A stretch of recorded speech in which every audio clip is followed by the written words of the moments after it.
When we invest in ourselves, we all shine. Together, we are Black beyond measure.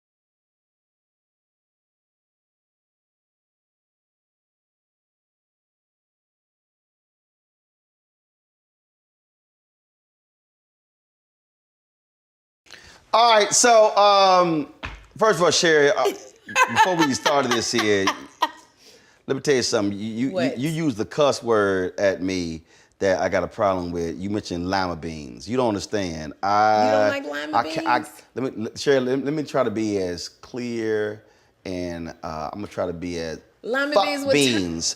Butter beans with turkey neck? I can't stand. You don't understand. Sherri, you don't understand. What? Right now, I'm having childhood personal trauma. I'm having PTSD. You don't understand. My dad is a damn bean freak. I'm like a bean. Really? No, you don't know. You don't understand. No, we had a damn pantry. And in the middle of the whole, that pantry, there was like 5 shelves, and it was like a deep. Bags of beans. You don't understand. Bags. No, you don't understand. Bags falling out. Pick at the bean. Yeah. Lima bean, butter bean, pinto beans, red beans. The cans of ranch style beans that we use for chili. Pork beans. You don't understand. I hate beans. Wow. I'm glad I didn't bring you some. My dad is a bean freak. I love your dad. Hate beans. Oh, man. No, you don't. I started because I made some cabbage with turkey necks, with red onions and chicken, and I made butter beans. And I was thinking about bringing you a plate. So I'm glad, because my feelings would have been hurt if you Sherri, I would have hurt. That's what you would have said. I would have hurt your I would have been like, y'all eat beans. Man, y'all would have ate my butter beans. They would have. Right? Look, I'm telling you right now. But the star wouldn't have ate my butter beans. I'm telling you right now. It's so good. You don't know. You don't understand. But see, I bet your daddy made it. He just made it. Y'all just eat them beans. Like, I make it with love. I'm a single woman. I didn't learn how to cook. You can have all the love you want to. So it ain't the way to your heart rolling. You can lay them damn beans on your chest, and I'll be like, sure, ain't them goddamn beans. I don't care. That ain't nothing there without a tram. I give a damn. I ain't give a damn. You can see it here. You can have all the cleavage. It'll be right under your cleavage. And I'll be like, here, get them goddamn beans out of here. I ain't eating them beans. Wow, you don't understand. You don't. Well, I'm glad I know. You don't understand. Will never bring that. Look, you understand. I had flashback. My dad, we also like vegetable week and shit. Like he would. Do you like okra? Yes. Look, there's only 3 vegetables I eat. You like okra? You don't understand. There's only 3 vegetables. Oh hell yeah, I eat okra. First of all, we ate lots of gumbo growing up. Yes. Look, but we did okra with stewed tomatoes over rice, sausage. We made that. So I do. These are the only. And look, and Jackie knows. Look, we don't even. 3? I eat cabbage. Love it.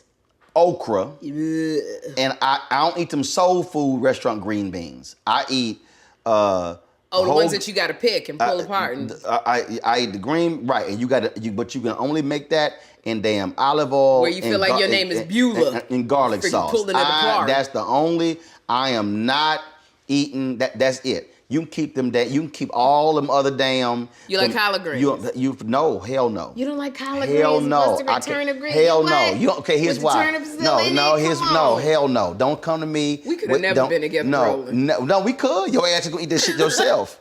Cause see, I know how to cook. I was baking at 7, cooking at 8. I don't need you to cook for me. I'm good. I don't need you to cook for me. There's only a few things I can do for a man, and making food is one of them. No, I don't need you to do that. Shit, you do the other 3, 4 things. Okay, well that's what I know not to bring. I don't even.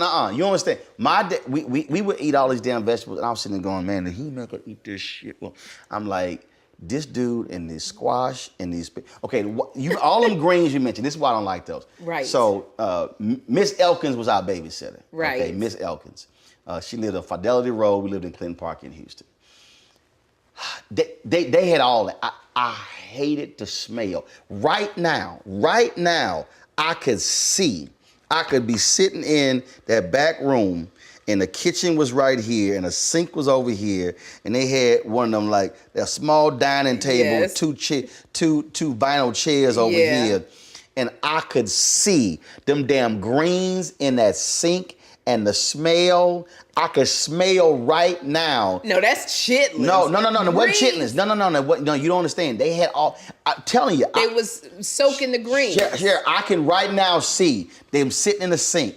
I can see them damn beets on the table. Right. And smell, so the smell.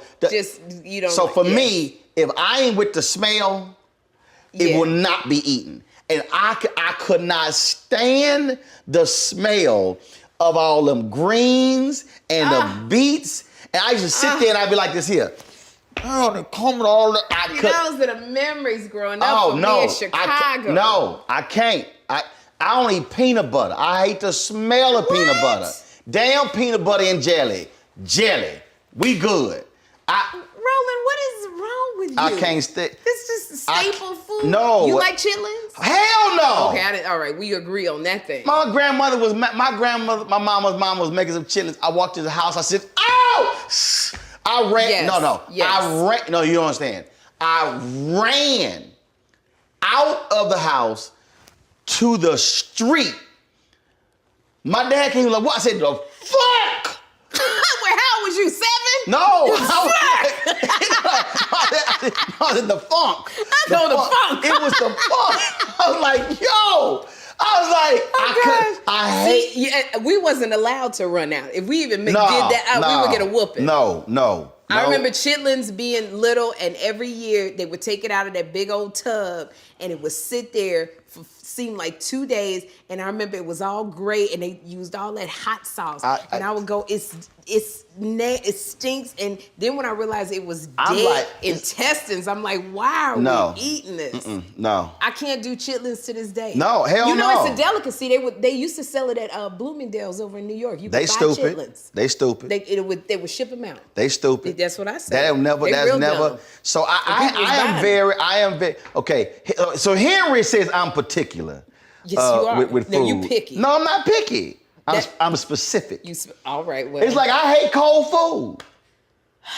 I hate cold food. Chicken salad, tuna salad. Hell, cold. okay. No. Now, we fixed tuna. Potato that was cold. salad. I ain't eat that. Macaroni salad. Hell no. Salad. Hell, I eat salad, but if I put eggs or bacon on it, you gotta heat that shit up. You don't more than particular. No, you don't understand. You hey, are Henry, bring me your phone. So Henry been with me since 2009. We in Washington Watch. Yeah. So Henry got a whole list. Henry, bring me your phone and give me the list. Henry got a whole like we'll be sitting around joking. He was like, it's called the list is called shit Roland don't eat. That's the list. Oh my God. Oh no, you don't understand. I can't stand cold ass food. I was at University of California at Berkeley, and all that shit was green, yellow, red. Yes. I was like, y'all got anything brown? Anything? And it was all these pastas and everything. Right. I was like, I said, I know it's a professor's lounge. I got a microwave in here. I got to heat this. I said, I got to heat this shit up. I got to go. Gosh. Oh, I found a microwave. Because I'm telling you, all right. So Henry keeps this list. He calls it the Martin Madness. I don't eat no damn macaroni and cheese. I don't eat no collard greens, peanuts, peanut butter, damn pecan pie. I'm not a fan of cheese. The only reason I eat pizza, because my brother came home. He was a senior, he's a freshman in college. Right. He said, say, dog, you ain't gonna be able to survive college if you don't eat pizza. So I willed myself to eat pizza. And you loved it. He said, all beans. Now, I will do baked beans, but that's only with barbecue. No cold food got to be hot. Pasta, cheese, hell no. Don't put no onions on my hamburgers. I'm gonna cuss your ass out. Oh, no onions. Mexican food, hell no. And damn red apples. No Fuji apples? I'll eat green apples, damn it. But I ain't The eat real sour grandmama apples? You're damn right. What it Granny? Yeah, Granny Smith apples. Oof. What the hell? No, I do Fuji. What the hell is Fuji? It's a sweet apple. It's a sweet red apple. Don't bring no damn red Gala apple. apples, red. Don't bring no red apple to me. Oh my God. Don't bring that. That's what they had in the garden of Adam and Eve. Yeah, that's why Eve lost her damn mind. And she had left some of that stuff alone. Red apple? See, that damn red apple, everything would have been fine. Had the green if apple. they had a granny apple. Anybody trying to get a granny apple in the garden of Eden? everything would have been fine. They had a granny apple. that shit up. She read the red damn apple. Hell, you did this stuff right. This stuff right. But no, I know what I like. And look, as long as we all fine, and again, I know how to cook. See? So you cook what you like? Right, because I ain't never, look, a woman ain't got to do much for me. Yeah. I don't need her to iron shit. I got that. Yeah. She ain't got to wash no clothes. You the last of the Mohicans. I got that. Roland. You understand? You really Jackie washed, no, here's what happened. Jackie washed something of mine, that shit shrunk. I was mad as a, I said, first of all, I ain't asked you to wash. Oh, Roland. But how you shrunk my shit? I said, there's a label. Did it say dry clean? No, it's a label. I'm like, all you got to do, and she was like, look, I wash all my stuff. She don't even be paying attention to all that. I was like, look, she's like, this was Jack. She said, you got too many special clothes. Yeah, I'm beginning to agree with Jackie. She call it special clothes. Yeah. Cause it's like, okay, so my linen, this is gonna be dry clean. Yeah. Okay. I got my African outfits, I got my formal outfits, I got my golf shorts. Look, my golf shorts, Hager, wash them warm. Not cold, not hot, warm. Don't dry that shit high. Dry it low. That's why I'm like, so. Roland, you so big. I mean, but I understand you don't want your stuff to shrink. You don't want to be wearing no Daisy Dukes. So we sat here. I remember we at our house in Dallas. It's probably second year, maybe first year marriage. And she washed some shorts of mine. I was like, yo! Then I went, woosah. I said, this is not worth an argument. I said, listen, because I got piles. I've got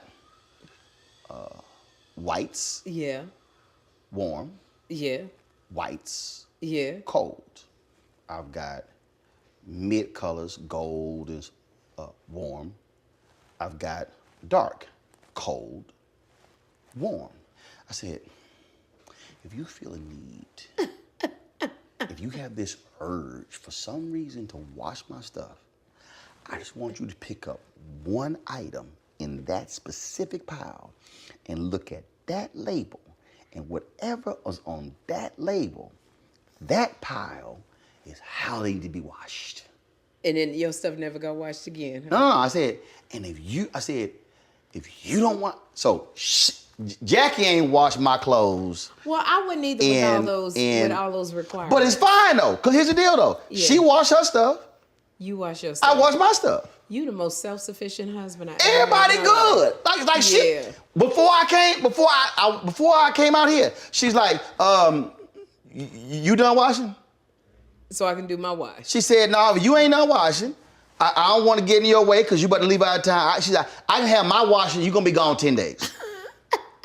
But, so, like, seriously, she does not, she don't even go to dry cleaners. So you do all of that? I go to dry cleaners. I've never met a man like you, Roland. You're particular and you're wonderful at the same time. Hey, we just get like see, we don't even do all that. You got a lot of requirements, yet you have none. Yes, that's why I said, look, I'm low maintenance. She's like, no, you're not low maintenance. I said, no, I'm low maintenance. I said, you ain't got to. I don't need you to do. You low maintenance if I just leave you alone. Yes. Then you low maintenance. Yes. If I keep trying to interfere in your stuff, you just high maintenance. But if I leave you alone and let you go, leave me alone. So low maintenance. Leave me alone. See, everybody, I'm telling you. You want to go play golf for 10 hours? Bye, honey. Low maintenance. Hey. Low maintenance. 10th wedding anniversary. Where you at when you coming back? What's it? High maintenance. I'm getting it. Sustained. If I want to be happy, leave my husband alone. Leave his ass alone.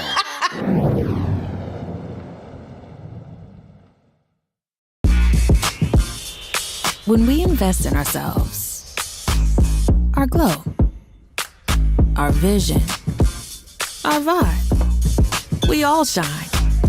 Together, we are black beyond measure. Can you believe the nerve of these Republicans? They only want to block progress for our community. They talk about cutting Medicare and Social Security. They played politics with veterans' health care. They voted against the George Floyd Justice and Policing Act and funding for our HBCUs, and against lowering prescription drug costs for our seniors. These Republicans keep trying hard to stand in the way, but President Biden, Vice President Harris, and Democrats won't let them. They are delivering for us. The Democratic National Committee is responsible for the content of this advertising. When you talk about blackness and what happens in black culture, we're about covering these things that matter to us, speaking to our issues and concerns. This is a genuine people-powered movement. There's a lot of stuff that we're not getting. You get it, and you spread the word. We wish to plead our own cause. Too long have others spoken for us. We cannot tell our own story if we can't pay for it. This is about covering us. Invest in black-owned media. Your dollars matter. We don't have to keep asking them to cover our stuff. So please support us in what we do, folks. We want to hit 2,000 people, $50 this month, raise $100,000. We're behind 100,000, so we want to hit that. Y'all money makes this possible. Check some money orders. Go to P.O. Box 57196, Washington, D.C. 20037-0196. The Cash App is $RM Unfiltered. PayPal is R Martin Unfiltered. Venmo is RM Unfiltered. Zelle is Roland at RolandSMartin.com. Pull up a chair. Take your seat. The Black Tape with me, Dr. Greg Carr, here on the Black Star Network. Every week, we'll take a deeper dive into the world we're living in. Join the conversation only on the Black Star Network.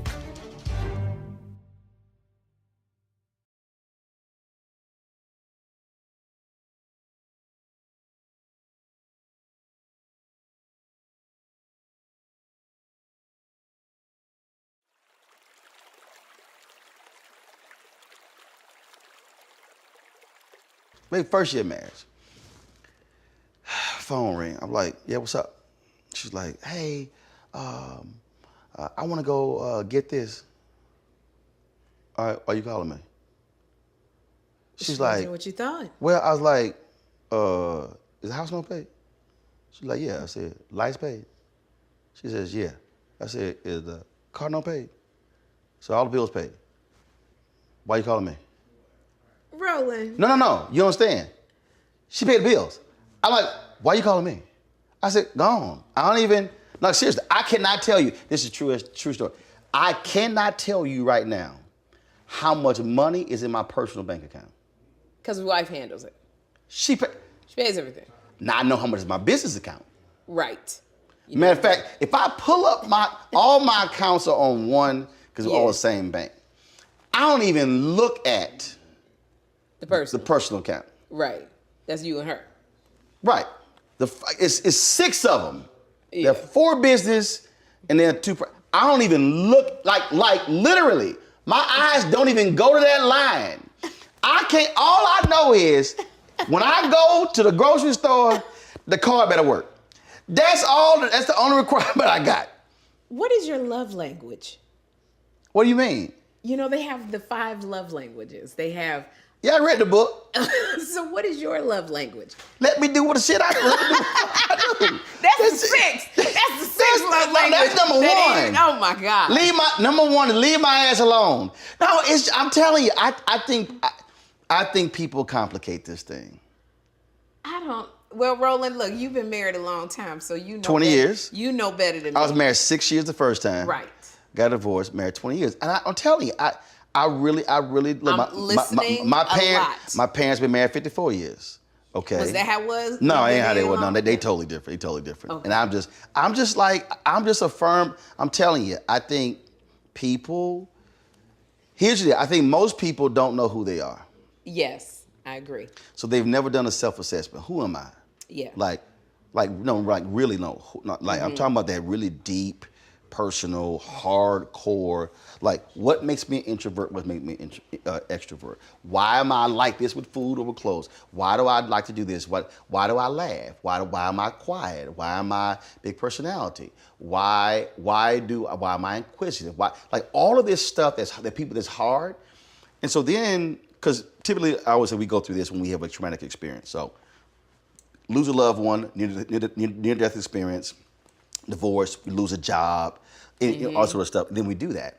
So I went through it because when I went through the divorce, I was like, and God was really speaking to me. Church I went to, and it was really okay. What happened? This whole deal, and it really came down. Okay, so it was a very basic question: who am I? Yeah. Which is real, is hard because you got to confront the stuff that is bad about you. But who am I? Then once you have a much clearer understanding, then you know who I'm looking for. Okay, that's gonna fit the who am I in an honest way. Right. Yeah. And so I would meet people. No, they ain't. Matter of fact, it was a sister, nice sister, went to the same college as me. We rolled to a mall. She was driving. She had a cup. We got out. I was like, "What? What's going on? Where's your cup?" Yeah. She's like, "What do you mean?" I said, "Okay, you were drinking out of the cup.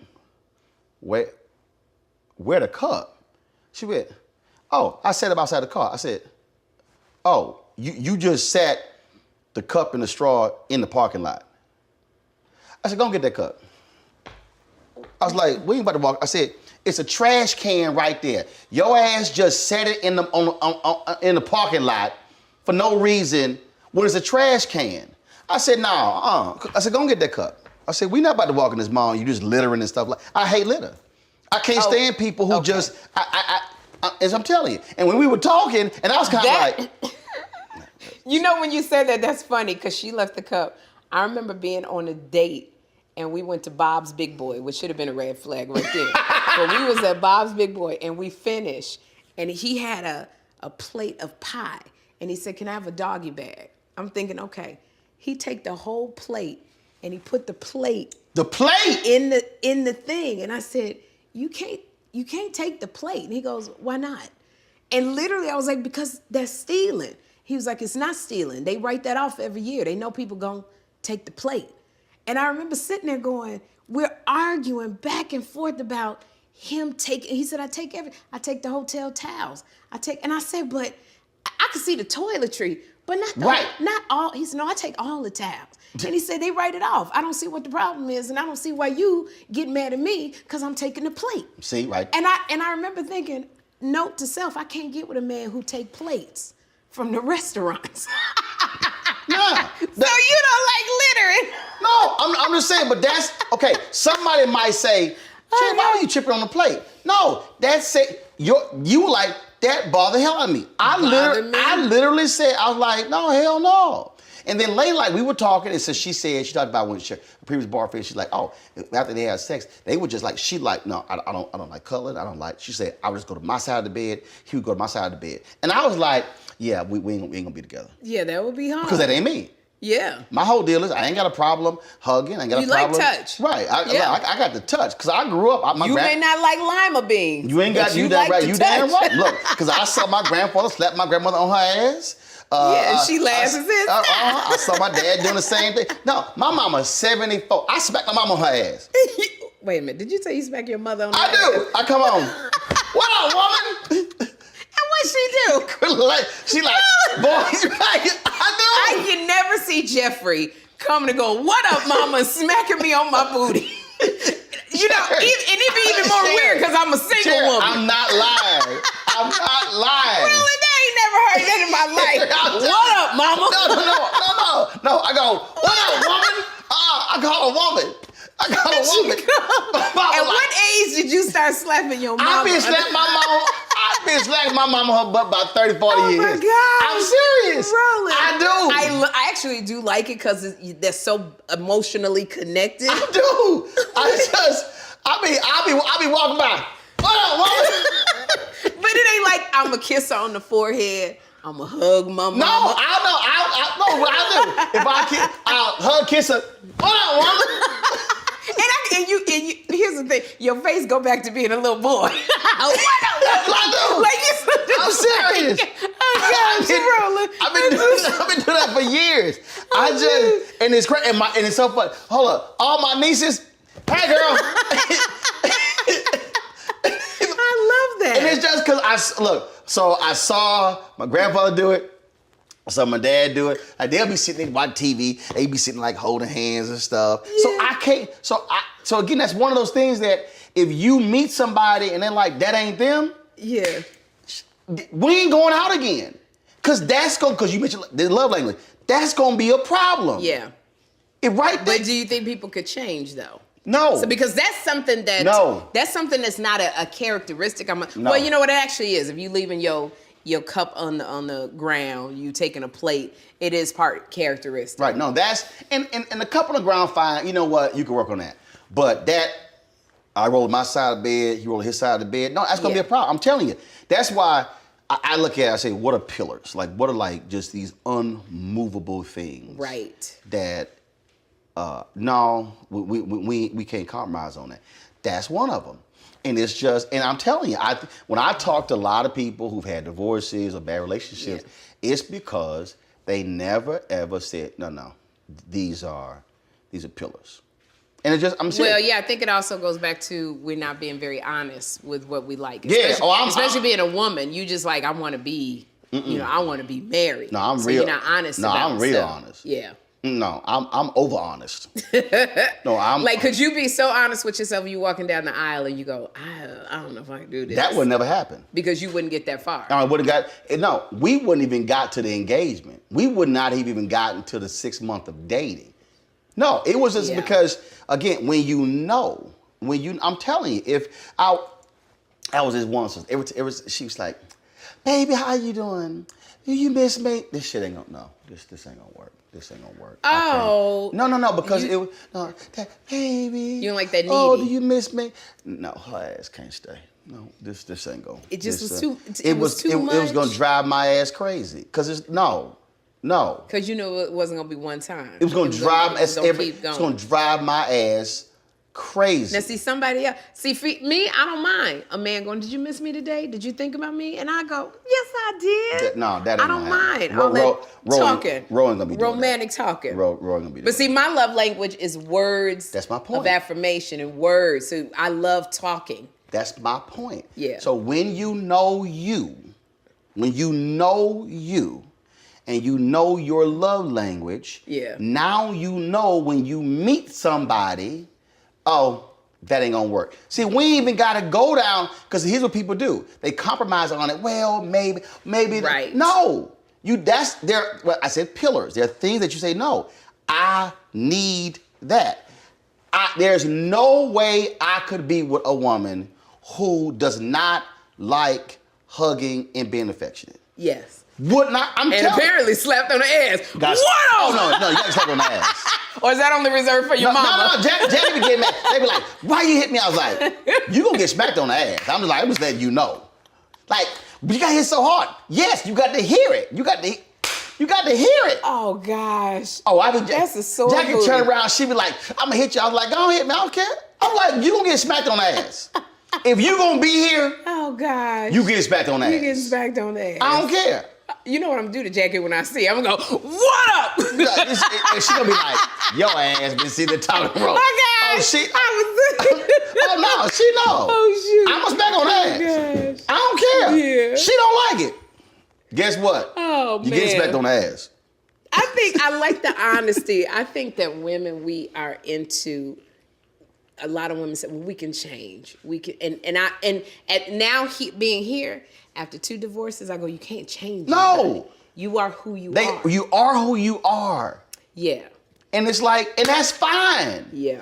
Your ass just not gonna be with me. Absolutely.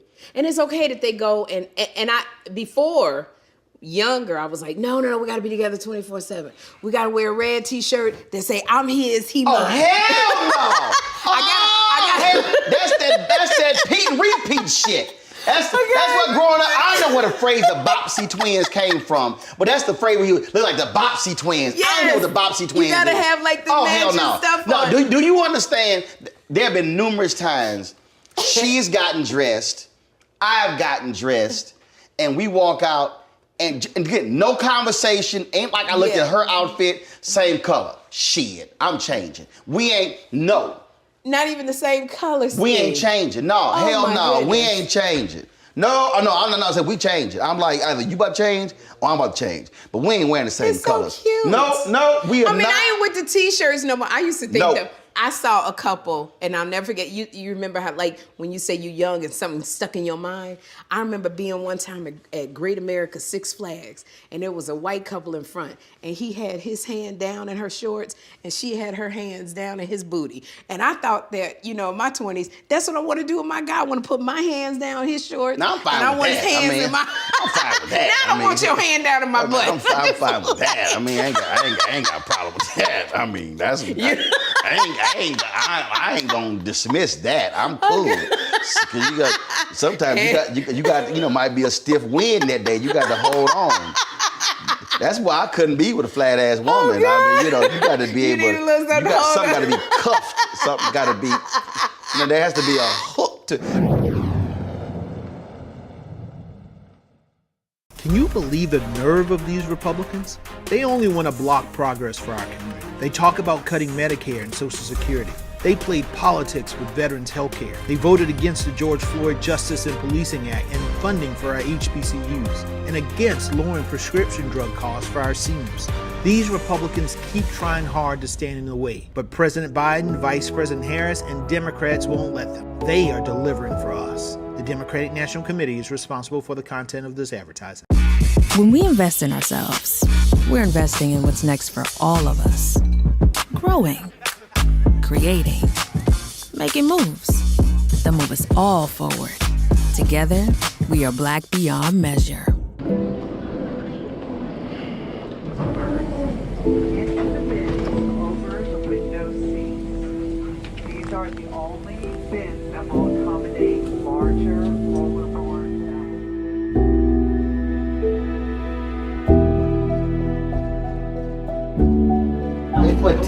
here, and you don't come out till you die. And you eat him, you hoop him. Oh my God. So what?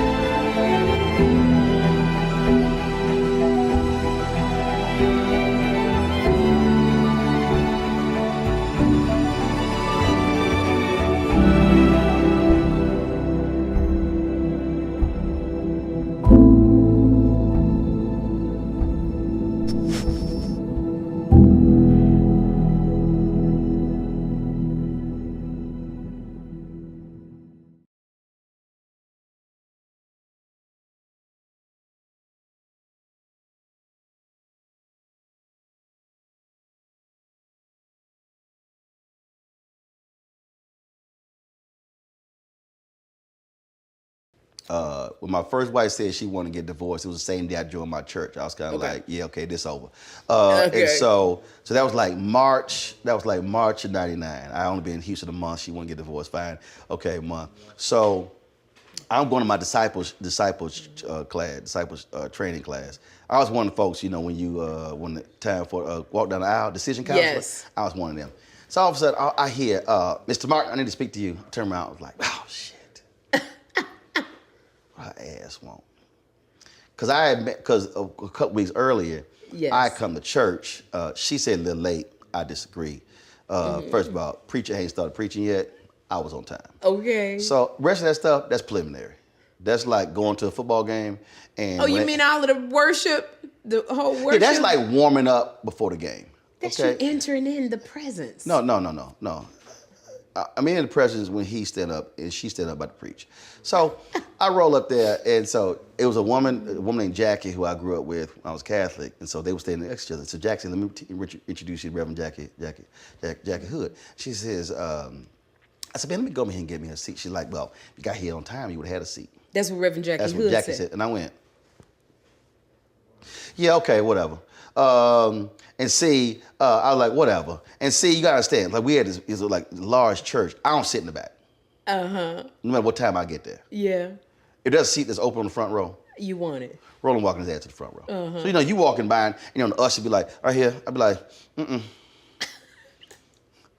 like, so it's now mind you, long out. It's like 6 ushers. They all pointing like to say, Right like just to move. I don't sit in the back. Okay. Me and Rosa, I don't sit in the back. Okay. It's not gonna happen. You're not a backsitter. No, it ain't gonna happen. All right. Ain't gonna happen. So submission ain't in your vocabulary. It ain't gonna happen. Oh, I break rules. Okay. Well, I break, right. Damn. Rule breaker. Oh, there are rules? That's who you are. Oh, there are rules? Okay. Oh, order off the menu? Okay, whatever. No, it ain't gonna happen. So she said, I need to speak. She said, I need to speak to you. I was like, oh, her ass won't. So she had, remember them white ass little cheerleader type tennis shoes? Yes. Little white ass. Yes. Oh, I couldn't stand her. She had like some khaki pants. I was like, oh shit, what she want? This is Reverend Jackie Hood. Yeah, she come on in, get head gray hair, her glass. I don't know what her ass want. Okay, fine. Okay, all right. So she's like, well, I was talking to Pastor West, and I needed something edited, and he said, you were the best person in the church you can do that. I was like, yeah, that's true. Because I was managing. I know, she was like, I was manager of the Houston Defender, and so she had some like pamphlet. I was like, all right, so okay, so you want the church edit, you want the real edit. And what'd she say? She's like, well, I want the real edit. I was like, yeah, okay.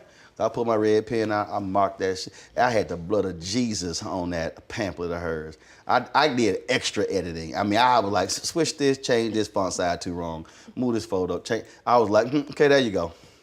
And what'd she do? And she's like, thank you. I was like, all right, went to my class. I wasn't trying to fool with her, because see, I remember the lad too, little funky comment she made a couple weeks earlier. So then like a couple weeks later, she goes, I saw like, so how you live project? Your Lil project. Lil. To the Reverend Jackie Hood. Lil. Okay. Yeah, Lil. L-I-L. L-I-L, your Lil project. How your Lil project come? She's like, did you have to call my project Lil? And I was like, how your Lil project? So you go forward a few months. Is the Tuesday Bible study before Thanksgiving. Yeah. I'm talking about Fred Brother Care. So we stand in, we're not in the sanctuary. This is an important part of the story. Yeah. We're in the atrium. Okay. We're in the building. Right. But we're not in the sanctuary. Right. This is an important distinction. Okay. So I'm talking. So we were having a singles party that weekend. Remember, I've already gone through divorce. Yeah. And so she was down there with this other woman. They were going over where they gonna play stuff. And Carrie was talking, and I was like, you know what? That got a nice ass on her. She had a pair of black pants on because before she had that preacher robe. Right. I mean, you couldn't see nothing. Yeah. So I was like, and Carrie's like, yeah. I was like, nah. So then the group was supposed to go out to eat after church, and then so folks dropped off, and so like she needed gas. We pulled in the gas station. So I got up, pulled in the gas. That wasn't a big ass deal to me. I mean, that's just how I was raised. So she was all impressed. Man, it wasn't a big deal to me. Mm-hmm. So we go to the dinner. If folks drop off, with just two of us, we had about 5-6 hours. You know, shit. We just talking. And I ain't trying to sit here and date nobody. Divorced 5 months, whatever the hell. And then eventually we got together, and I told her, I said, see what happened when you wear the right pair of pants to church? Okay, I'm done. That is so funny. What? Because I'm thinking when she made that comment, no, and he was like, no, it was the ass. That was the first thing. If I had not seen the ass, it would have been, you would have paid her no mind. Would have paid her no mind. So there is power in the booty. You wear the right pair of black pants to church, you might get your husband. How long did y'all date? Oh, I'm talking about not long at all. I'm like, no, seriously. The guy was like, this is you gonna marry. I was like, say, dog, you tripping. So you knew very quickly. I wasn't trying. No. Okay, you wasn't trying. God told you. Mind you, I got divorced in June. This is November. I'm leaving. I'm buying a house back in Dallas. I'm leaving Houston. I came to Houston to save my marriage. I'm like, I'm going back. I was like, no. And so I was like, I'm going back. I said, I know this person. I'm going to kick it with this person, hang out. Yeah. I was like, that's cute, but that's not how you going to marry. I was like, okay, whatever. All right. So then it was like, no, this is who you going to marry. I was like, G, you tripping. That's literally what I said, G, you tripping. You was having feelings. No, because I ain't having them, I don't have them King James conversation with the Lord. I was like, G, you tripping. That ain't happening. All right, now he's like, okay, all right. This is hysterical. You can say what you want to say, but this is how you This is who you gonna marry. I think about the third time, I was like, say the same thing. He's like, look, you keep saying but this is who you gonna marry. And about the fourth time, I remember I was taking a shower. I heard, this is who you're going to marry. I was like, all right, G, stop tripping. Wow. Fine, I got you. Really? Okay, like, chill. This is me like, in the shower. Chill, okay. All right. Like, all right, okay. Like, I get it. So, I go to her, I was like, no, look, all right. God has said we're supposed to be getting married. But I need to reconcile this. So we ain't gonna have no conversations for about a year about getting married. Because again, I just got divorced. Remember, I was like, yeah, and she had a fiance who passed away. I was like, yeah, we ain't about to sit here I said, so we gonna hold that thing off about a year. So don't even bring it up. Mm-hmm. Just don't even talk about it. So she's fine with it. And then next year, we at my parents' house, and I grew up with a family that caters. My grandmother catering business. I was like, all right. I said, can y'all call y'all church, find a date in April? Really? Yeah, I never proposed. What made Jackie say, okay, this is who I want? That's what I'd be curious to find out. Well, he'll call her. I don't know. Now, okay, I'm gonna have to call Jackie because I'm very, very curious. No, because you are really a handful, Roland. I'm not. Yeah, you are. No, I'm not. See, that's the problem. People think, but again, if you leave me the hell alone. What woman want to hear this? God told me I'm supposed to marry you. But we ain't gonna talk about it for a year because I'm still not sure. Hey, I ain't gonna be sitting here. God was talking to you at the same time, and so you had to let me work through it. She let you work through it. And then she's rewarded with, we all catered. Y'all pick out the thing. We pick out the date for the church. You gonna be there? I ain't give her a ring till the day before the wedding. Oh my God. It wasn't all that drama. That's why God said. It wasn't all that drama. And she had a fiance who had passed away. Are you romantic? Oh yeah, I'm romantic. Yeah. You are romantic. Yeah. Oh hell yeah. What do you do that's romantic? Well, first of all, you say, what do you do is romantic? What are your actions that say you're romantic? Oh no, it's just say you're romantic. No, it's natural love and affection. It's if we do things together. First of all, I'm a hell of a masseuse. So let's just go ahead and be real Okay, clear. so you do you can do a great Oh, hell yes. You work them hands. Oh, hell yes. Okay. Yeah, I got a whole Kama Sutra kit. Home kit, travel kit. All right. Multiple oils. Now, do you say, this is what I'm going to do, or you just do it? I just do it. I ain't got to sit here and like send no email. Shit. You just... No, the kit sit right next to the damn. No. You got mango, you got raspberry, you got chocolate, you got original, you got all of it. You got cool mint, you got the honey dust powder with the feather. All of that. You got all that. Oh no, got skills. No, ain't no baby oil.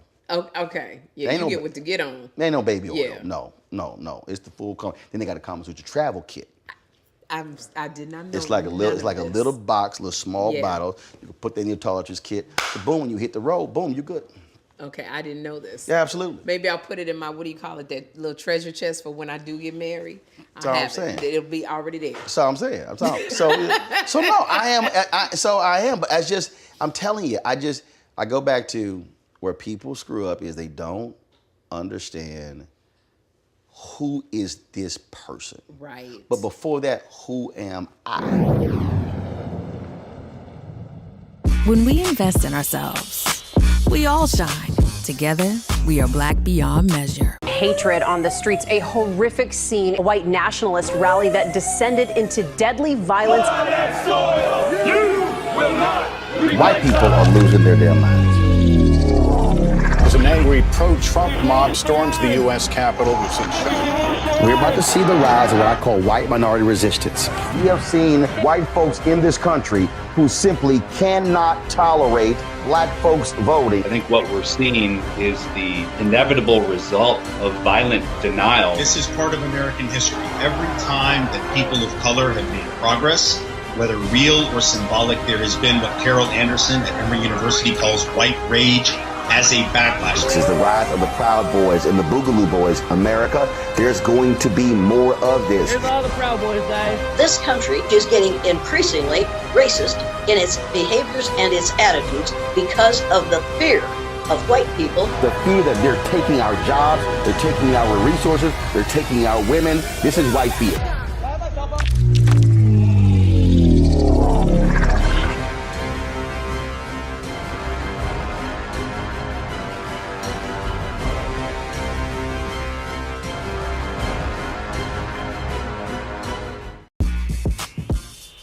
When we invest in ourselves, our glow, our vision, our vibe, we all shine.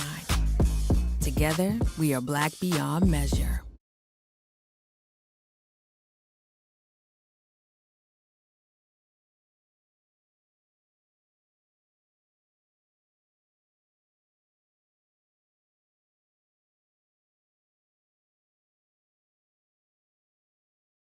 Have you said, okay, who is Sherri?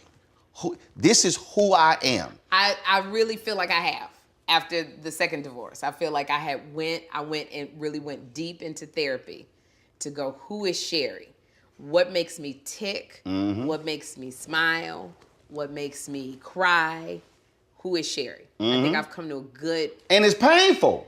Yes, very much so. A lot of those therapy because you got to be honest. Now, see, I didn't go to a therapist. I would just mean, I did. It was just me and God. I just worked it out through meditation. Yeah, see, I tried that. It was many times I thought I heard that it was God's voice, and it was not God's voice. Yeah, I knew it was. So I knew. Yeah, see, but you knew. Yeah, you knew. See, but for me, I was like, it has to be somebody more qualified to take me to those places that I don't want to go. Got it. Because even when God is talking to you, it's a small voice, and then sometimes He booms large. He's done that with me with food. And said, do not, pinkberry. Right. There was a voice going, do not eat pinkberry. That was one of those big, like, okay, Dag, I heard you. Right. I ain't know what pinkberry is. What's that? Pinkberry, Niecy Nash got me hooked on pinkberry. It is like a yogurt. Oh, got it. It's like a yogurt, like minty, all of it, but it has a lot of sugar in it. Got it. And I got addicted to it from eating it with her. Ah. And I was eating it so much, I was leaving Jeffrey in the bed at 2 years old, walking to pinkberry, getting a big. Damn. I would get a big take home and a large and a medium. Yeah, you were addicted. Yeah, I was addicted. And it was too much sugar. I'm diabetic.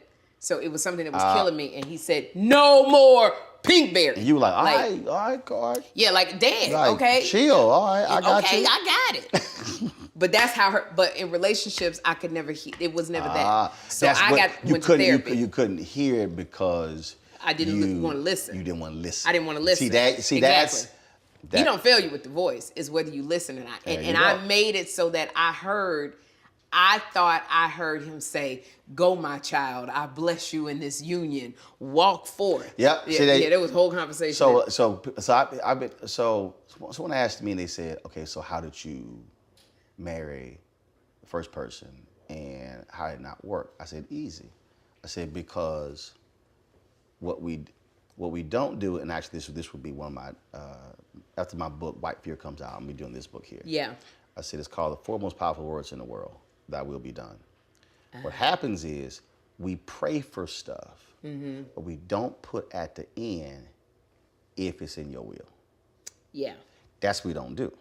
So what happens is we pray for the house, we pray for the job, we pray for the man, pray for the woman, pray for the car, but then say, if it's in your will for this to happen, make it happen. When I joined CNN, that's what happened. I sat in that lobby and I said, God, if this is for me, if this is your will for me, make it happen. And it did. But there have been other times when it's like, this ain't for me, this ain't mine. But you gotta listen. That's where free will comes in. And see, that's the thing. And most folks want to sit here, well, I don't know how it happened because you didn't listen. There have been in my single life and dating where I've said, well, all the time, I go, Lord, if this is not your will, slam that door, shut that door. And ultimately, Roland, something will happen where I find out something or I see something, and that part of Sherri wants to go, but I said, but you prayed. Lord, right. Show me. Which shut you that listen. door. But that's the same thing with jobs. When I knew when the guys who owned Chicago Defender, they were not going to let me run it the way I needed to run. So I was kind of like, all right, you know what? I could do this. I could do some other stuff. I could do a consulting deal. So I'm going through this whole deal. God says, I will not open a single door for you until you publicly announce that you're leaving. Ooh. I couldn't decide internally. I said, no. You have to publicly announce that you are leaving. Now, mind you, this is like October. My contract's not up until March. Right. Like, not a single door will open. And I did. I gave it to the newspaper, let it out. Literally the next day. A phone call, then another phone call. Then and these people who already knew. Right. None of these things were happening while I was in this. Well, I could do this, I could do it. It's time to go. And that's the thing. So when you understand the power of it, and that where we, and then people say, well, how you know that was God? Like, cause on the other side, like when I got divorced, he told me to leave everything. Oh, and just walk away. He said, you can take that, you take that. He said, leave everything. He said, what I have for you is far greater than that. He said, but I'm going to take you lower than you. And I said, oh, wait, we ain't got to. I ain't signed over all that. We ain't got to go lower. And I did. I lost a whole lot. He said, leave everything. He said, because that cannot be mixed with what I have. Man, my lawyer, I have frat brothers, my brother, everybody like, are you out your mind? Spud Wells, my homeboy. I went to his house in Dallas. We played golf, and I fasted and prayed for 4 days. Golf is always involved in it. I was like, I remember being in one of his bedroom. I was like, I'm gonna trust you on this one. I said, because see, Ro wanna break her ass in half. Ro wanna. So and people like, how you know? I was like, oh, I know what Roland wanted to do. That wasn't Ro's choice. Ro's choice was to break that ass in half. And you know. I left the flames. You know it was me. I know what I wanted to do. But that's the thing that and so when you talk about like same thing. So when you are coming across assignments and have there things that come up where you said and you thought about it, you prayed on it and said no. And people like, shit, what you doing? Nope. No. Yeah, there have been jobs that I didn't take because I just knew it was not it was not for me, or it was more of a gut feeling. It just was so, I wanted to say yes because it was money. Right. It was more recognition, but everything in me was like, and I didn't feel comfortable. And I knew that was God. And I said no. But then there were times, I remember being with The View when they said, we want to extend your contract. And I knew God said, it's time to move. It's time to go. And everybody was saying, Sherri, you got a great job. You're making all of this money. And I said, no, it's time. And they said, you ain't going to be able to, you've been away from Hollywood. And I said, it's time to go. And when I didn't, that's when I realized I was about to go through this divorce and it was going to be expensive. It was going to be a lot. And I said, I'm going to stay. I said, I'm going to stay for a couple of years, so you make this money. See, go ahead. I'm going to make this money, and then I'll get out, Lord. So do a compromise. I'm going to do what you say, but I'm going to do it on my thing. And he went, really? He went really. And you know when he went really? They said that we were heavy in contract negotiations. And they came, my manager called, she said, they're not going to renew your contract. And I went, hey, so wait, what? Just yesterday, they was offering me more money. She said, they just decided not to renew your contract. And I remember sitting in front of the mirror at The View, and I went, what happened? And it was very clear. God said, I told you it was time to go.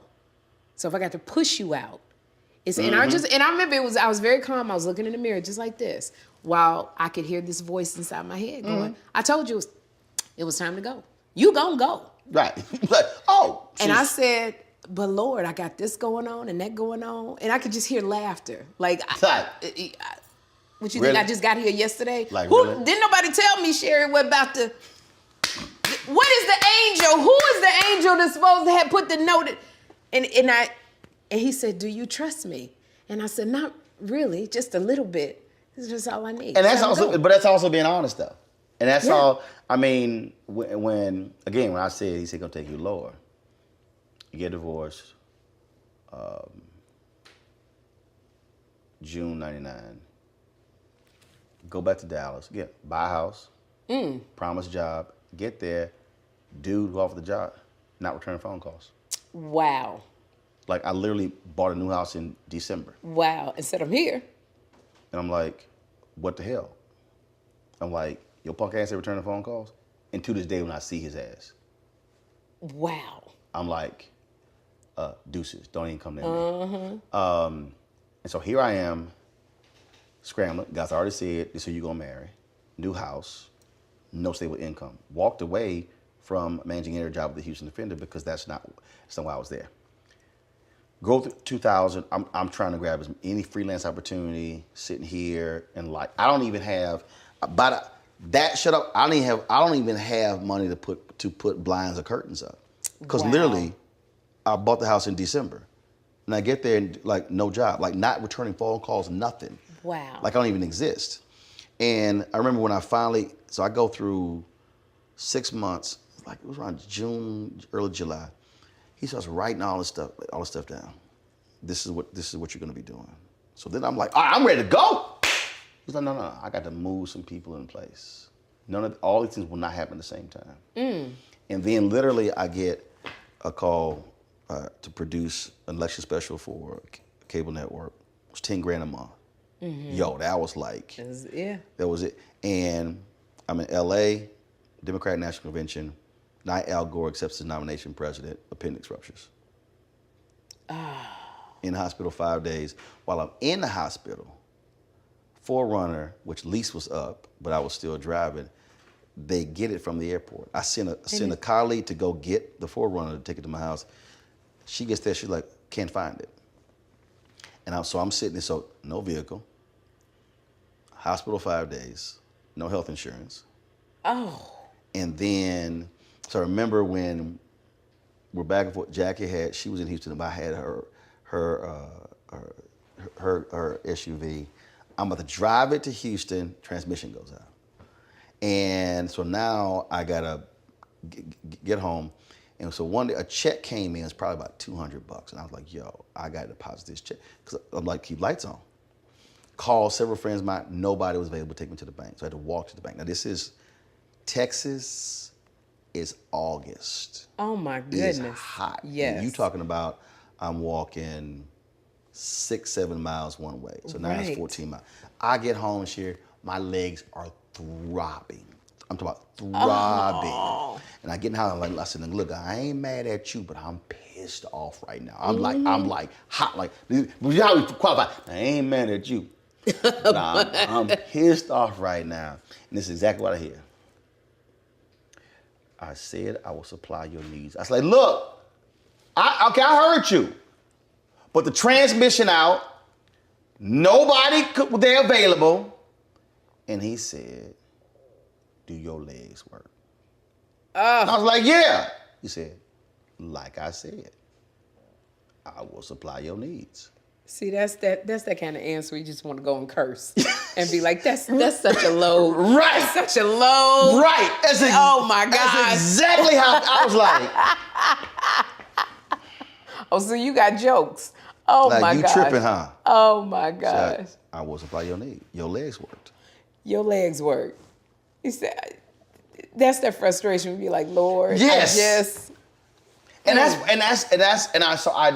So like even so when you talk about again relationships or career, whatever, it's when you said it, okay, I'm gonna trust you, but then that's when you know, because the reality is we don't know what's on the flip side of that opportunity. Absolutely.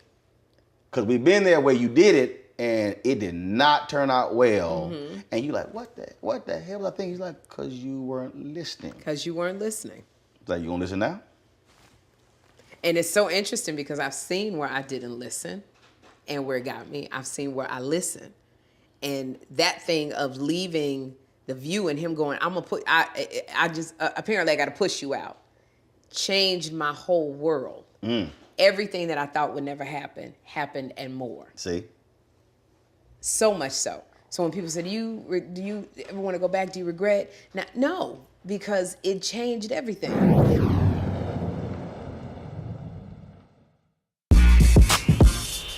When we invest in ourselves, our glow, our vision, our vibe, we all shine. Together, we are Black beyond measure. Can you believe the nerve of these Republicans? They only want to block progress for our community. They talk about cutting Medicare and Social Security. They played politics with veterans' health care. They voted against the George Floyd Justice and Policing Act and funding for our HBCUs, and against lowering prescription drug costs for our seniors. These Republicans keep trying hard to stand in the way, but President Biden, Vice President Harris, and Democrats won't let them. They are delivering for us. The Democratic National Committee is responsible for the content of this advertising. When you talk about blackness and what happens in black culture, we're about covering these things that matter to us, speaking to our issues and concerns. This is a genuine people-powered movement. There's a lot of stuff that we're not getting. You get it, and you spread the word. We wish to plead our own cause. Too long have others spoken for us. We cannot tell our own story if we can't pay for it. This is about covering us. Invest in black-owned media. Your dollars matter. We don't have to keep asking them to cover our stuff. So please support us in what we do, folks. We want to hit 2,000 people, $50 this month, raise $100,000. We're behind 100,000, so we want to hit that. Y'all money makes this possible. Check some money orders. Go to P.O. Box 57196, Washington, D.C. 20037-0196. The Cash App is $RM Unfiltered. PayPal is R Martin Unfiltered. Venmo is RM Unfiltered. Zelle is Roland at RolandSMartin.com. When we invest in ourselves, we all shine. Together, we are Black beyond measure.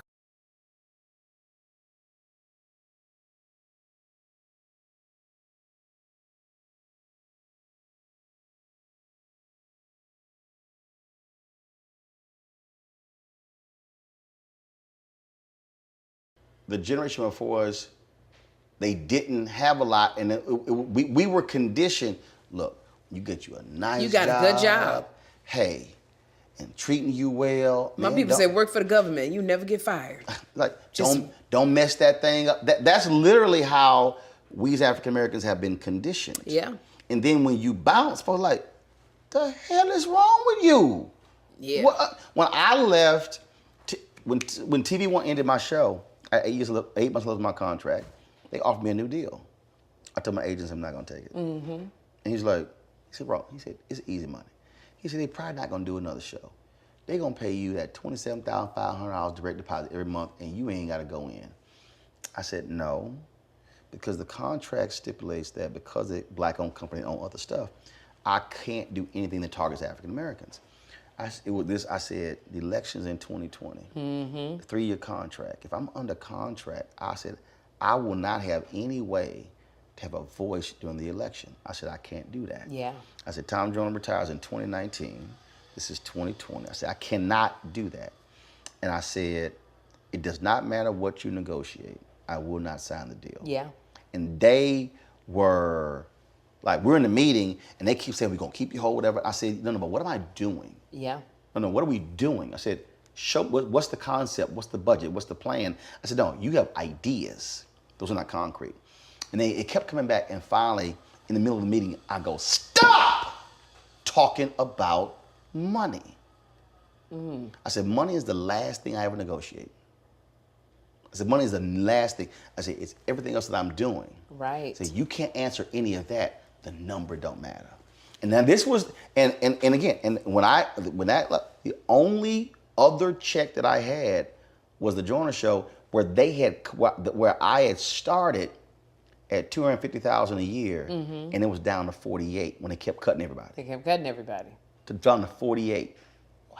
So I had to absolutely lean on faith and trust in me in creating it.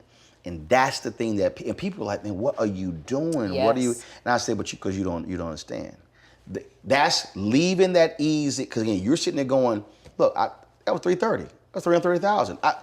No issue, no whatever. Yeah. I said my speeches and everything. I could live very wonderful, but I knew I couldn't do something.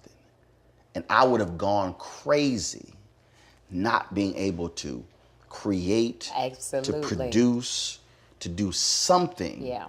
And that's what people don't understand. It's such a trip when you go through that. I remember after The View, I'd done Cinderella on Broadway. I had been going back and forth from New York to LA acting. And God said, it's time to go to LA. And I said, but they don't know me. You know, you always got them buts, but they don't know me. He said, it's time to go to LA. And at the time, because I was working on The View, I was making a lot of money. I had a mansion that I couldn't sell that had been on the market for a year. Floyd Mayweather came to see if he could buy it. He didn't want to buy it for his mama. I said, Floyd, this is stripper tips for you. He said, it's too far. I was like, but you could burn this house down right now. It ain't gonna make I begged Floyd Mayweather. Burn this house down. Please take my house. It literally, because it was so far out in Jersey, right, Roland, I couldn't sell it. So it was just a money pit. And I said, Father, I can't leave with this house on my hands. I'm not working at The View paying this mortgage over $10,000 a month. Been trying to sell it. It done fell out of escrow so many times. Do you know? And I said, Father God, if it is truly your will for me to go to LA, me and Jeffrey, something got to be done with this house that's been on the market a year. Do you know a man who did the algorithms for Groupon? He was looking to build a house. His child had autism. My house was around the corner from one of the premier autism centers in the world. His contractor said, we can build one, but there's one that's on sale or on the market. Let's go look at that one. He made an offer that night. Whoa. And he said, I want to close in 5 days. He paid me cash. And I think we had one glitch. There was no gate lock around the pool. I put a gate lock on it, but it wasn't up to code. And the man who, I put the different lock on there, I found somebody to get the lock over there. They said the man who does the permits, he's going on vacation. Do you know we got him before he got on the plane? He came out there. He said, I don't know how y'all got me. He did the thing. He said something like, I had a guest house. He said, has this been used for any kind? I looked at him, I said, ain't none of my family ever stayed in this guest house overnight. No, sir. Lord, he signed off. He gave me the papers. We closed in 6 days. Cash, I didn't owe nothing. Wow. Jeffrey and I went straight to the airport. Now, so when he tells you to do something and you just trust him, you don't see it, even a job I had a job with John Lithgow on NBC, and I remember it was called Trial and Error. Mhm. It was one of the best roles I ever had, but we were doing it in Canada. And I said, I got to be with Jeffrey. And God said, you got to be with Jeffrey. It's time. And I remember when I called those people and said, I'm not coming back. And they offered me more money. Then they got mad at me and they said, this is the best role that's ever been written for you. You can win an Emmy if we come back. And I said, I know. And they said, you'll never have another role written like this for you. And I said, well, but you my also first assignment, you also never have another Jeffrey.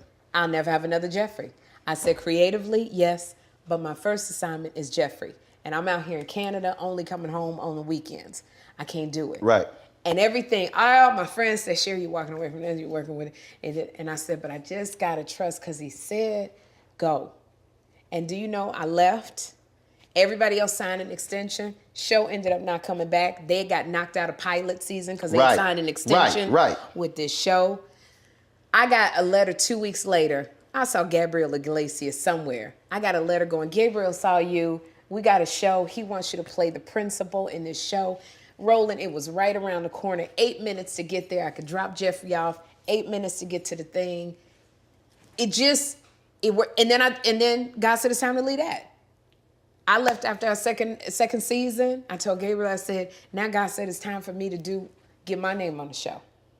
So I gotta leave. You leaving? They're gonna pick us up. It's time to go. Now I've learned to, in my career, right? When God say move, I go, okay. Yeah. Okay. When I talked to Guy Torrey, he said he got receipts. That's right. See, the thing is, I think for a lot of people, they offer you money and say you can win an Emmy, thinking that was going to be music to your ears. But they were actually saying, pick this money and this Emmy over your child. Mm-hmm. And they, because they have experience, a lot of folk before had done that. Yeah. A lot of folks have done that, and then all of a sudden they get older, and child don't want to be around them. Absolutely. Don't know them, and I think it's understanding, or what comes down to what's important. What is important? What's valuable? What's important? Is that important to me? Dondre Whitfield said this here. He asked the brother, he said, do you consider yourself to be successful? It was like, won 8 Grammys and everything. He said, no. He said, you're accomplished. Are you successful? And he said, your kids don't want to be around you. Ooh. He said, you're about to get divorced. You have no relationship with your other child who's 3,000 miles away who doesn't even want to see you. He said, you are not successful. Wow. He said, you accomplished. And I think that's just where, and that's where also the validation comes in. I've had people tell me, yeah, man, but you had a show on CNN and MSNBC. I'm like, yeah, but I own this. That you own it. I said, I own every camera, every light. I said, I can do what I want to do. I can have the conversation I want to have. There are no notes. Right. I don't have a VP of development or programming that you gotta answer telling me how we need to edit this interview. None. And out of all things I've done, I said, I have a complete joy because I don't have to deal with someone else determining my fate. Right. We're gonna come out here with George Lopez Golf Tournament. We're gonna rent this Airbnb. This is what it's gonna cost. We're gonna shoot for 5 days and we're gonna fly back on Sunday. But none of that happens if I don't walk away. If you don't walk away. In 2018. None of it happens. None of it happens. Yeah.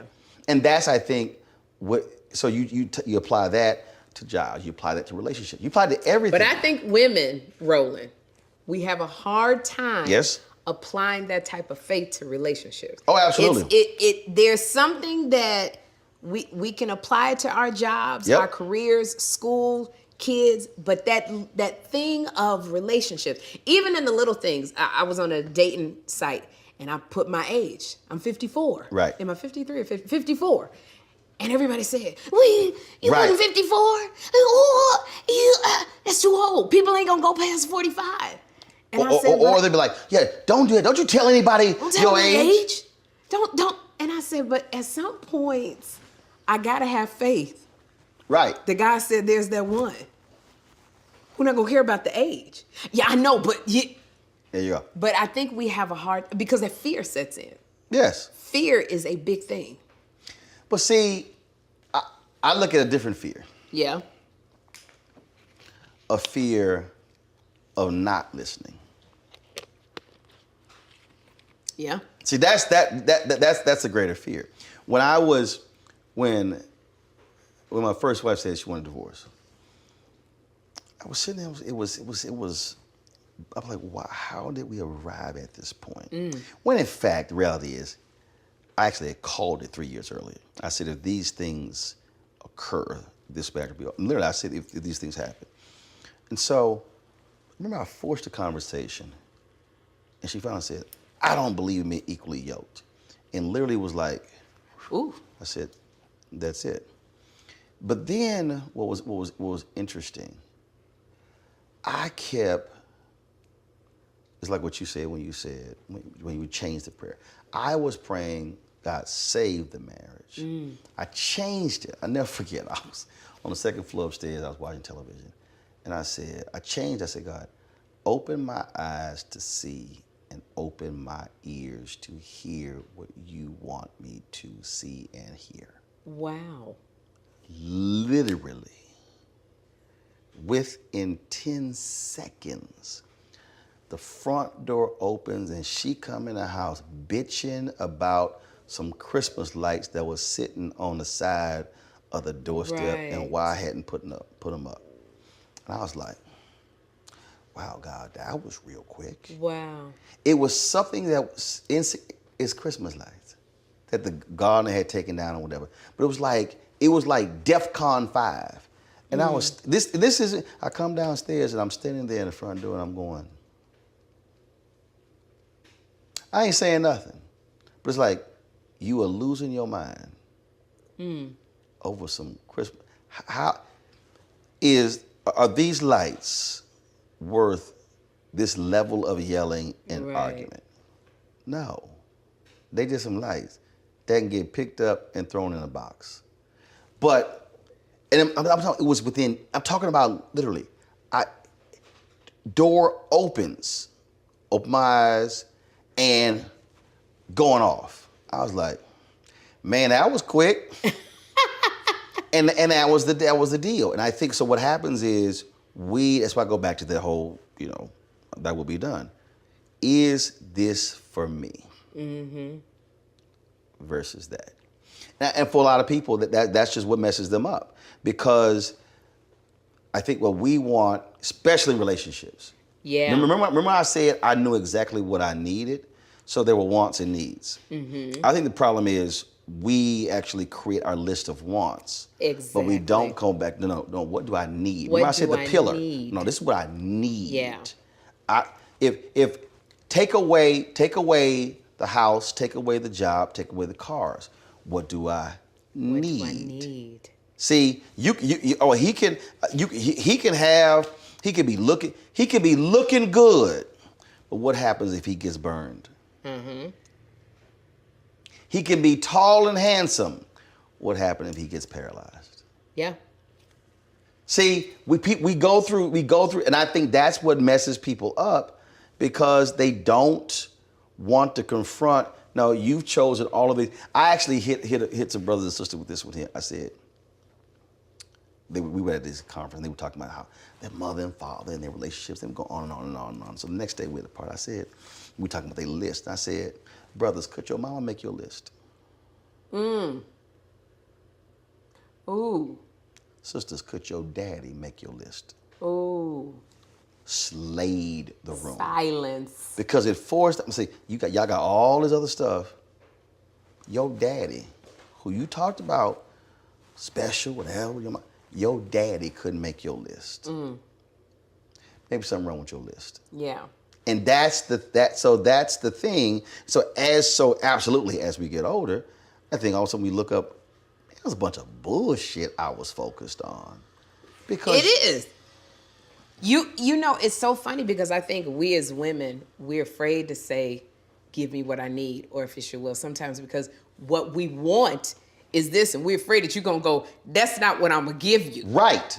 I'm gonna give you this. But I literally have a girlfriend who was on all the dating sites. Beautiful, beautiful, beautiful. She wanted a high earning. He had to make this amount of money. Boom. She threw in, because she said, well, God say put what you want. Right. He had to have a plane. Boom. He had to have what? Yeah, she wanted him to have a plane. She wanted him to have a she wanted to have. 2 years later, Roland, we were talking. She said, you know what? I just want a man that's kind. She done went and dated, went on all of these high profile dating sites. Boom. And she said, I just want a man that's kind. Boom. And I said, oh, do you have to have a plane? She said, girl, we can take Delta. It had changed so much. But I know some people, sisters, who would say, well, she's lowering her standards. No, I actually said no. She's actually elevated her standards. Because again, what we've defined, what we do, again, and I'm applying this to job, career, and relationship. Yeah. It's the validation part.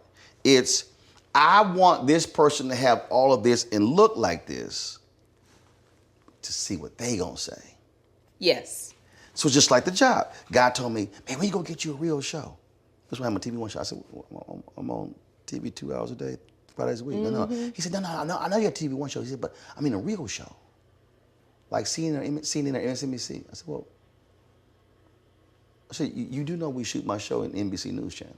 Mm-hmm. That when Brian Williams comes to DC, he sits in the same chair I sit in. Right. Because it's in the same studio, same cameras, same walls, same set, same control room. Mm-hmm. I said, but you don't think it's a real show. And so, for many of us, it's sort of like, I got to get that Oscar. I got to get that Emmy. Okay, but why? What? It's that validation. It's what people will think. There you go. When you can let all of that stuff go. When there are some absolutely amazing actors. Yes. Who ain't never won. Do you realize the first award that Frankie Beverly Mays ever got was a trumpet award? It boggles my mind that Frankie Beverly and Mays have never won a Grammy. No. A nothing. No. A performed but yet they sell out everywhere they go. And one of the few groups that will force your wardrobe change. No, seriously. I told somebody, think about this here. We love the Commodores, we love Earth, Wind & Fire, we love the OJs, we can name all these groups. Is there any other group that I gotta put my white on. I gotta wear my white. That's what I'm saying.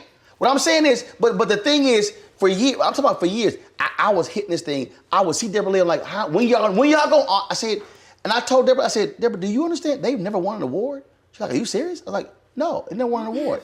BT Awards finally honored them years later, but they had never been acknowledged. I was there.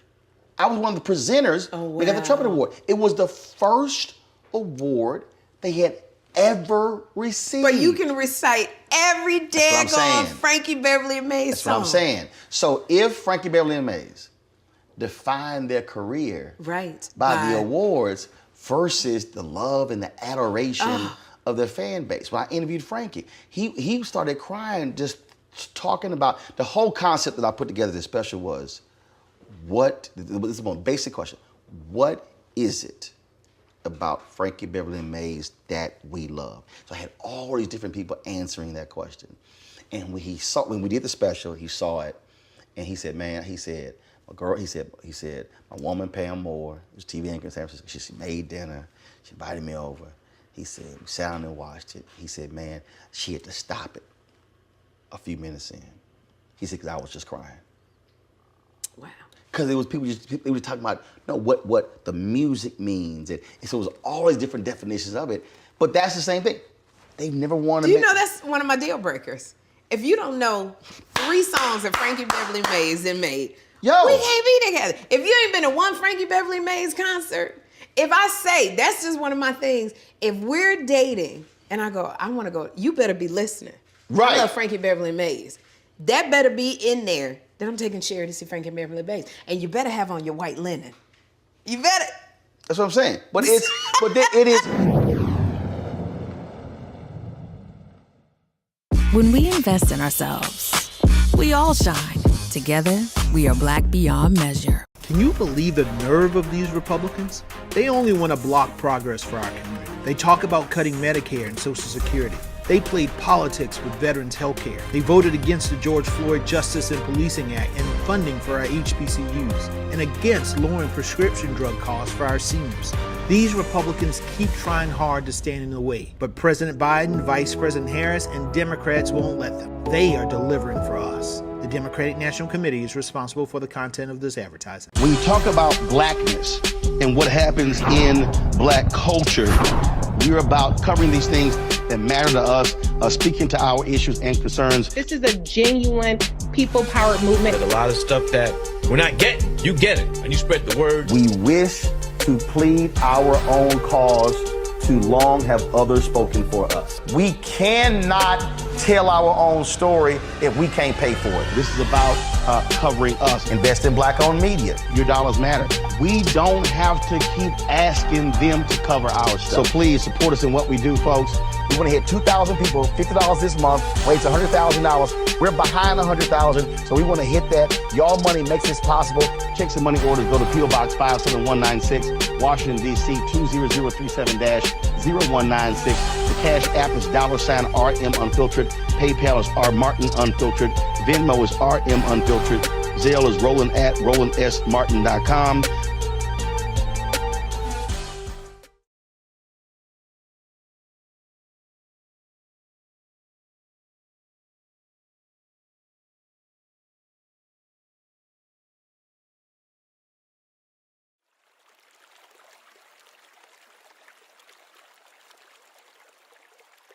Remember I said earlier when I was like, this really ain't that hard. Yeah. It's not that hard. It's a trip. The relationship piece is not actually complex. It's not if you are willing to actually listen and know who you are versus, I mean, what'd she say? She said, what'd she say? Want to be kind or nice? What'd she say? She said, I want a man who's kind. See, and I've had these fierce debates, but you asking us just to lower her standards. I'm like, no. I said, I go back to could your daddy make your list? What was so special about that? Because he just loved your mama and his family. Yeah. And it what? With a blue collar job.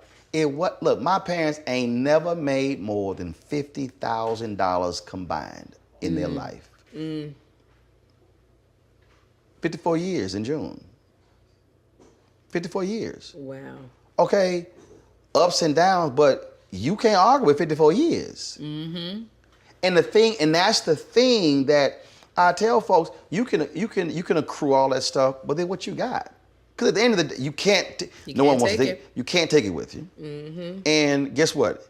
If you are sick, you can't use any of that sort of stuff. Right. But I bet you want to look over and see who's holding your hand.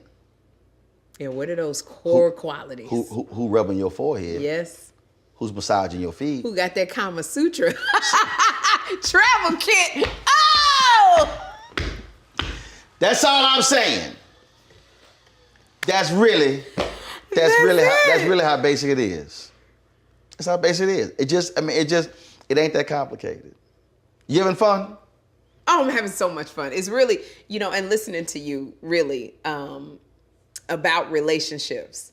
Because being in this place of doing so much work, of going, Sherri, just let everything go and do that hard stuff. But it's hard to go to that hard place. It is. But when you do go to that place and you figure out who you are and what makes you tick, then you can see. And it's easy, I think, for me to hear God's voice. There was one that I kind of was seeing, and he was calling. I said, Lord, if this ain't it, I need you to shut this door because I don't have the strength on myself because he got all of the stuff that the world loves. See, there you go. All of the stuff. And I said, so you got to, and I remember I went to the concert. He was somebody big, and I went, Roland, when I tell you, I said, God, you got to show me. And I went to the concert, sitting there. When I tell you, it was crazy from the moment I got there drama from the moment I left. You like, I said, appreciate I just that. want to go to my hotel room and get back in bed in my pajamas and watch Netflix. But God showed me just as clear as day, this is what the future looks like. Boom. Crazy. And I said, you've showed me. Bye. Yeah. So when you do that hard work, yes, you go. That's what I'm saying, clarity. Clarity. So much clarity. Because before, had I not done the work, I'd have been like, well, but I could. And then if I worked all the way around it and would have been happy in the tabloids again. It's like when I meet people to work with. No. Doesn't take long. Folks like, no, but you have it. No, I don't need to have a second meeting. Spirits connect. Yeah. And when you meet, you're like, no, I can't work with you. And I'm fine. And I'm telling you, it is the craziest thing. And what people don't understand is when you reach a point of when you have, okay, your girlfriend said, I want my man to be nice. For me, it's joy in what I do. See, it's what brings me pleasure.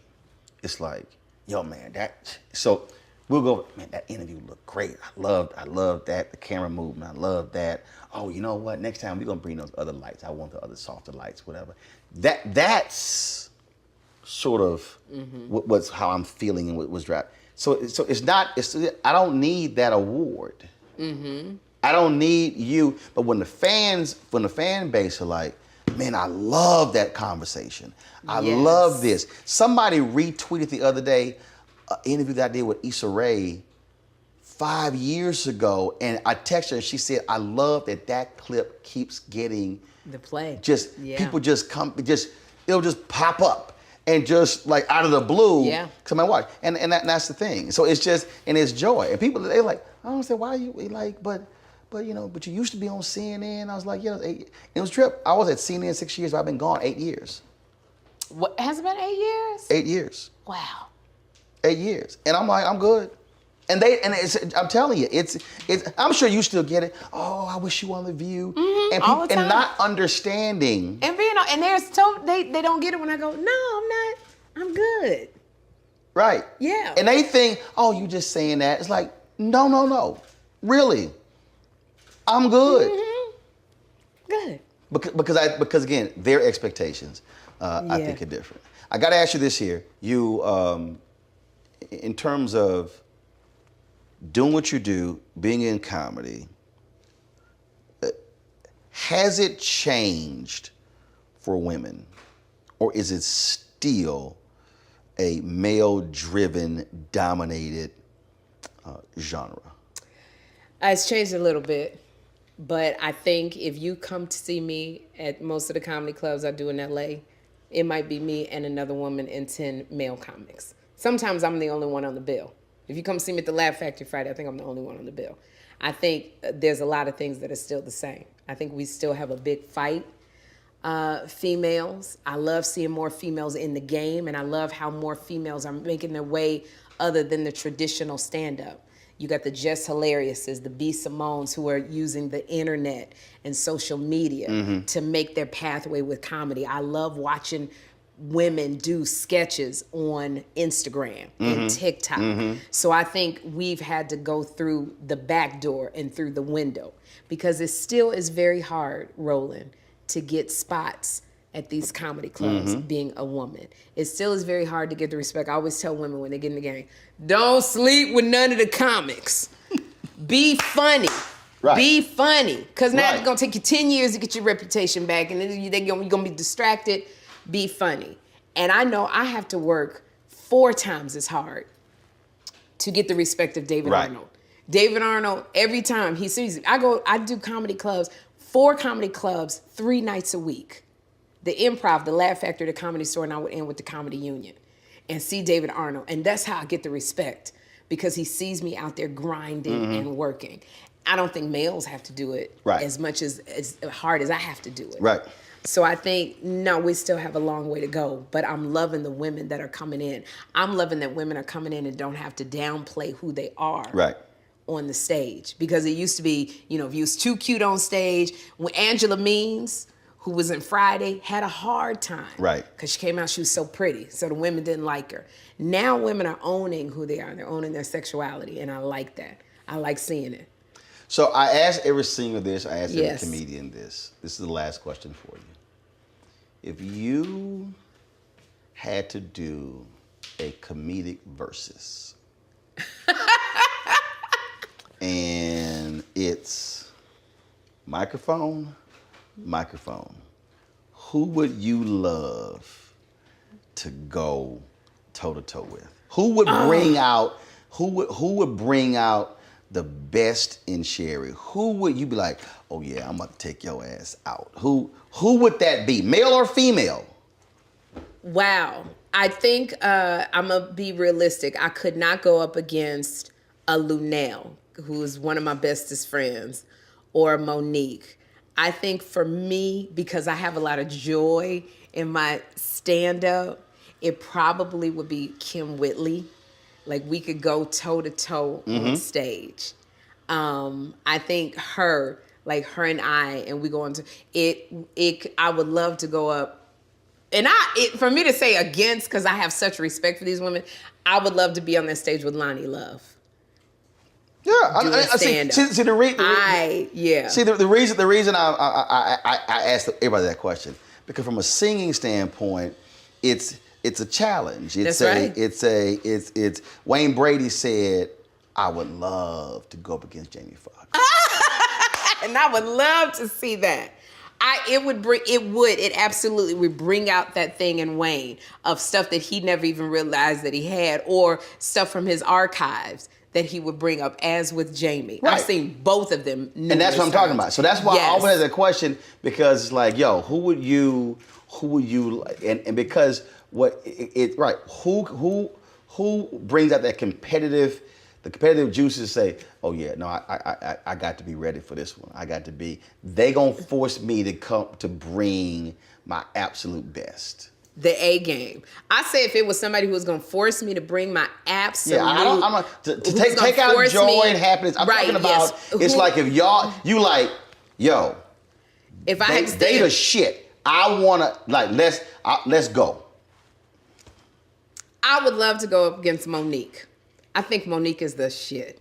And I think that Monique would literally, I would be on the stage with their microphone going, all right, Sherri, you got to come with it. And I would love to do that. See, the reason I think that would be, because again, it's audience, 2 people, 2 mics. That's right. What your ass got? What do you have? And it's like. And I would love to look at Monique and go, yeah. See, that's what I'm saying. That's what I'm saying. It's just like people ask me, oh man, or like you giving speeches, I'm like, oh no, I said, because it was someplace they booked 3 of us to give keynotes. They booked Ben Chavis, Michael Eric Dyson, and me. And Spahn was like, who gonna go first? I said, don't matter. I said, y'all gonna let me know I'm going first, second, and third. Don't matter. I said, because I know what I'm about to do. There you go. And they were like, you don't. What? I said, don't matter. I can go first, I can go second, I can go third. I can guarantee you, I know what's gonna happen at the end. I said, but y'all go ahead and pick the line up. I straight up. Yeah. And they had me go first. See, but now they gotta follow you. Right. Woo! And I broke. I was like, y'all text me, let me know how it go. And they were like, your ass walked out the door. They were like, you walked out. It was like, but again, that's that thing that you said, okay, we're gonna kick it another gear. I tell you, I did a show with George Wallace, J. Anthony Brown. And I sat, George Wallace went up, he was exquisite. And Jay was sitting there, he was so nervous. And I said, Jay, what are you nervous for? He said, I gotta follow George. But when I tell you, it brought something out of J. Anthony Brown. That's what I'm saying. Me and Sybil Wilkes was sitting there. J. Anthony Brown went to another level. So I'm saying, actually, this is what he did. There's this great scene in the movie The Legend of Bagger Vance where he said, with the Will Smith character, he said, look at Bobby Jones. He said, he's looking at the field. So Bobby's talking, whatever, but when he's time to focus the shot, all of a sudden, he had all the people in the fairway, and they all disappeared. Yeah. And then the fairway got narrower. And that's what I'm saying. Right. That's what the challenge does. it focuses you. You're like, I'm gonna go up here and chill. No, I can't play. I got to sit here and I got to bring this thing. And that would be, I think that would be audience. That's right. 2 mics. Yes. Y'all go at it. Let's see what happens. We might have to work on that. I think it would. I would love to see verses with comedians. Yeah, we might have to. We might have to work on that. Yeah, that'll be fun. That would be a lot of fun. Oh, it's good to see you, baby. I loved it. See, you know how we do. How we have conversation. Just like you never know where you're gonna meander, where you're gonna go. Well, no, Jake. It was like, all right, we'll figure out. We're gonna talk about something. Yeah. Talk about something. But you hold on. So what's the deal? What you stopped eating the pink berry.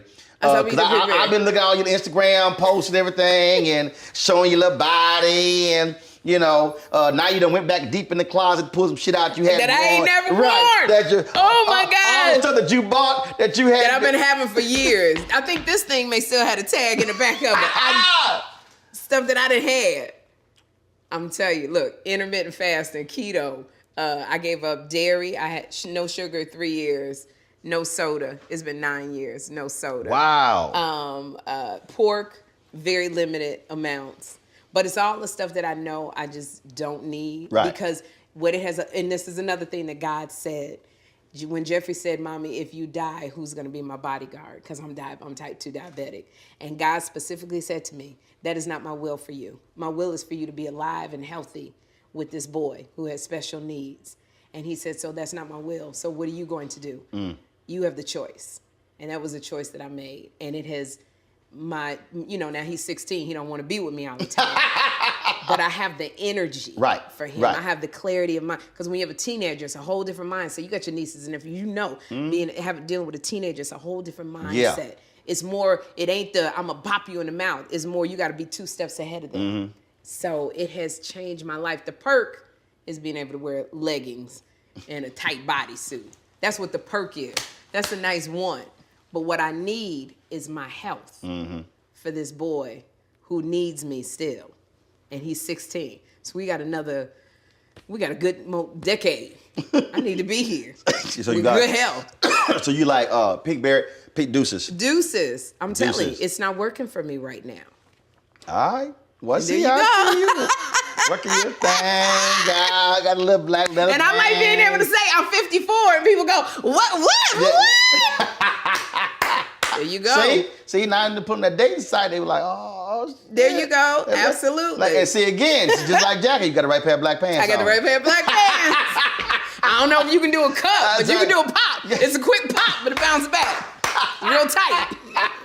We done, girl. You ain't got no sense. You so crazy. I love you, Roland. Love you, darling. Thank you. That was fun. Absolutely. Oh, my gosh. That was fun. When we invest in ourselves, we're investing in what's next for all of us.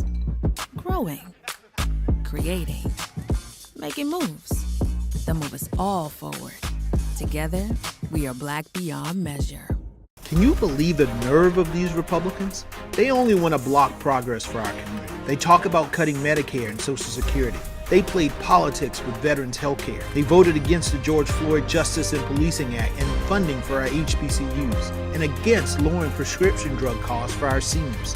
These Republicans keep trying hard to stand in the way, but President Biden, Vice President Harris, and Democrats won't let them. They are delivering for us. The Democratic National Committee is responsible for the content of this advertising. When we invest in ourselves, we all shine. Together, we are Black beyond measure. When you talk about blackness and what happens in black culture, we're about covering these things that matter to us, speaking to our issues and concerns. This is a genuine people-powered movement. There's a lot of stuff that we're not getting. You get it, and you spread the word. We wish to plead our own cause. Too long have others spoken for us. We cannot tell our own story if we can't pay for it. This is about covering us. Invest in black-owned media. Your dollars matter. We don't have to keep asking them to cover our stuff. So please support us in what we do, folks. We want to hit 2,000 people, $50 this month, raise $100,000. We're behind 100,000, so we want to hit that. Y'all money makes this possible. Check some money orders. Go to P.O. Box 57196. Washington, D.C. 20037-0196. The Cash App is $RM Unfiltered. PayPal is R Martin Unfiltered. Venmo is RM Unfiltered. Zelle is Roland at RolandSMartin.com.